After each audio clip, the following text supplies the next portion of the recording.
Hello everyone, commerce अध्ययन के इस वीडियो में हम डिस्कस करने वाले हैं कॉस्ट अकाउंटिंग में जो आपका थर्ड चैप्टर है मटेरियल कॉस्ट अकाउंटिंग। इसमें हम देखेंगे हीफो मेथड क्या होता है।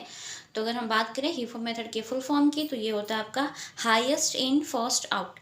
आपको पता है बच्चा कि जब कभी भी मटेरियल को परचेज किया जाता है तो किसी पर्पस से परचेज किया जाता है, मीन्स किसी काम को करने के लिए किया जाता है और मटेरियल्स को परचेज करके स्टोर हाउस में स्टोर करके रख दिया जाता है। ठीक है, और जब कभी भी ज़रूरत पड़ती है, काम लगता है उस मटेरियल का, तो वहाँ से स्टोर से इशू किया जाता है और स्टोर से उसी मटेरियल को सबसे पहले इशू किया जाता है जिसका जो प्राइस होता है पर यूनिट वो हाई होता है, मीन्स जिसका परचेज प्राइस सबसे ज़्यादा होता है उसी मटेरियल को सबसे पहले इशू किया जाता है। ये है आपका हीफो मेथड। ठीक है, तो वीडियो के साथ एंड तक बने रहिएगा। इसमें और कौन कौन से इंपॉर्टेंट पॉइंट्स हैं जिनको इंक्लूड किया जाता है उसकी बात भी हम करेंगे। ठीक है, ताकि चीज़ें आपको आसानी से समझ में आ पाएंगी, फिर आप इसके जो क्वेश्चन है आसानी से कर पाएंगे। इसके प्रैक्टिकल क्वेश्चंस भी करवाएंगे। पहले हम इसका थ्योरी पोर्शन देख लेते हैं कि हीफो मेथड होता क्या है और कौन से इंपॉर्टेंट पॉइंट्स हैं जो इसमें इंक्लूड किए जाते हैं। So in this method, material purchased at the highest price are issued first irrespective of the date of purchase बच्चे।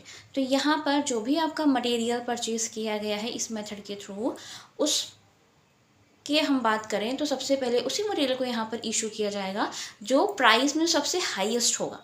ठीक है, ये ध्यान रखना है हमें। And this method is based on the principle that the highly priced material should be consumed at the earliest। यहाँ पे भैया ये earliest है बच्चा, ये ध्यान रखिएगा। आर गायब हो गया, ये earliest है, EARLIEST। ठीक है, ओके। तो सबसे पहले किसको कंज्यूम किया जाएगा? जो प्राइस में सबसे हाई होगा उसी मटेरियल को सबसे जल्दी कंज्यूम किया जाएगा, करना चाहिए इस मेथड के थ्रू। ठीक है, नेक्स्ट पॉइंट है आपका the production absorbs the high cost of materials and closing stock is valued at lower rate. देखिए बच्चा, यहाँ पर जो आपका प्रोडक्शन का काम होता है वहाँ पे हाई कॉस्ट होती है उसको इंक्लूड किया जाता है। साथ ही साथ जो स्टॉक्स बच जाता है, दैट मीन्स कि जो क्लोजिंग स्टॉक होता है उसका वैल्यूएशन जो है वो सबसे लोअर प्राइस पे किया जाता है, उसका लोअर रेट पे यहाँ पे वैल्यू की जाती है। ठीक है, सेकेंड पॉइंट है आपका this method is mainly used in case of cost plus contracts और monopoly products as it is helpful in increasing the price of the contract और प्रोडक्ट्स। तो ऐसे प्रोडक्ट जहाँ पर भी जो कॉन्ट्रैक्ट के काम होते हैं ना, कॉन्ट्रैक्ट समझते हैं पहले से ऑर्डर दे दिए जाते हैं, पहले से ऑर्डर मतलब कि काम करने के लिए कॉन्ट्रैक्ट साइन हो जाता है। ठीक है, वहाँ पे हेल्पफुल होते हैं। जहाँ पे प्रोडक्ट्स को बनाया जाता है वहाँ पर ये इंपॉर्टेंट रोल प्ले करते हैं। तो यहाँ पर इस तरीके से ये बहुत ज़्यादा हेल्पफुल होता है।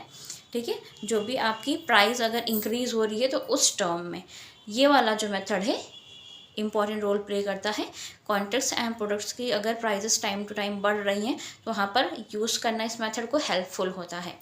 ओके, नेक्स्ट पॉइंट है आपका this method is suitable in fluctuating market because cost of high priced materials is recovered first। देखिए, मार्केट हम सबको पता है फ्लैक्चुएट करती है, तो जब कभी भी ऐसी कंडीशन आती है जब मार्केट बहुत ज़्यादा फ्लैक्चुएट कर रही मीन्स ज़्यादा कम होता है प्राइस, है ना, मटेरियल्स के, तो ऐसे केस में क्या होता है, यहाँ पर ये ऑलरेडी हाई प्राइस हम मटेरियल्स लेकर चलते हैं तो वो ईजीली सबसे पहले ही रिकवर करने में हेल्पफुल होता है ये मेथड।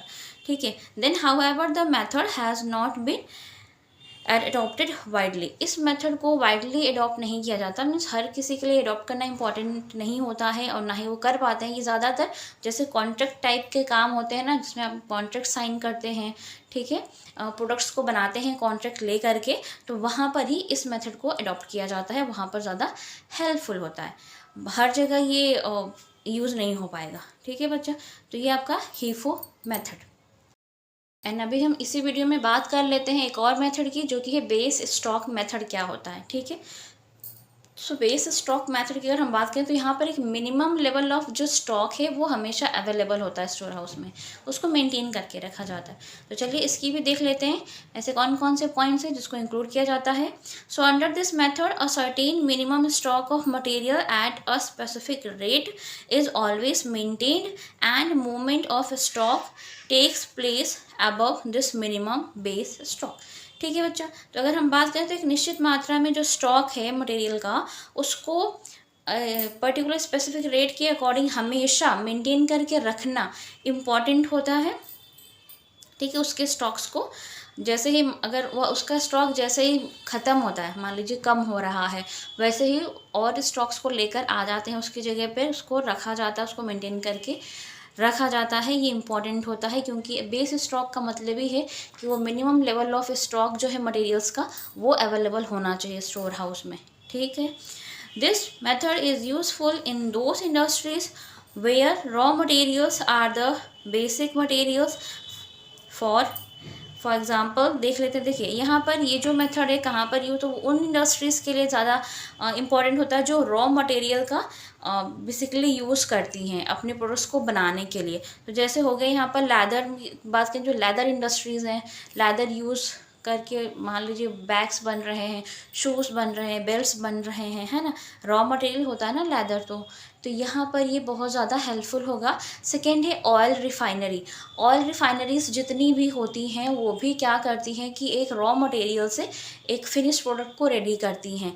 जैसे मान लीजिए अगर मस्टर्ड ऑयल है तो उसको रेडी करना है तो उन्हें मस्टर्ड चाहिए होगी, उसको क्रश करते हैं, देन वो रिफाइन होता है, फिर जाके वो ऑयल रेडी होता है बच्चे।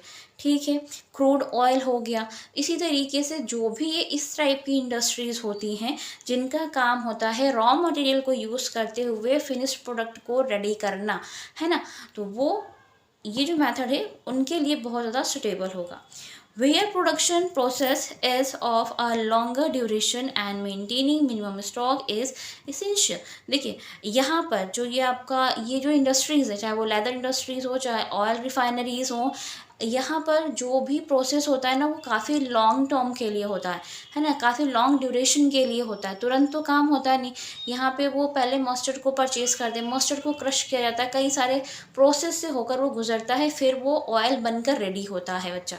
ठीक है, तो यहाँ पे ज़्यादा टाइम लगता है, इसीलिए यहाँ पर जो मिनिमम स्टॉक का एक लेवल है वो मेंटेन करके रखना एसेंशियल हो जाता है, इम्पॉर्टेंट हो जाता है। ठीक है, तो वहाँ पर ये बेस स्टॉक मेथड बहुत ज़्यादा हेल्पफुल होता है। समझ गए होंगे, यकीन करती हूँ इस वीडियो को हीफो मेथड समझ में आएगा। हीफो मेथड कहाँ पर यूज़ होता है, जहाँ पर कॉन्ट्रैक्ट के थ्रू प्रोडक्शन किया जाता है, वो वहाँ पर बहुत ज़्यादा सुटेबल होगा। और बेस स्टॉक मेथड उन इंडस्ट्रीज़ के लिए ज़्यादा सुटेबल होगा जो कि लॉन्ग ड्यूरेशन के लिए काम कर रही होती हैं एंड स्पेसिफिक वो क्या करते हैं, रॉ मटेरियल को यूज़ करते हुए काम करते हैं।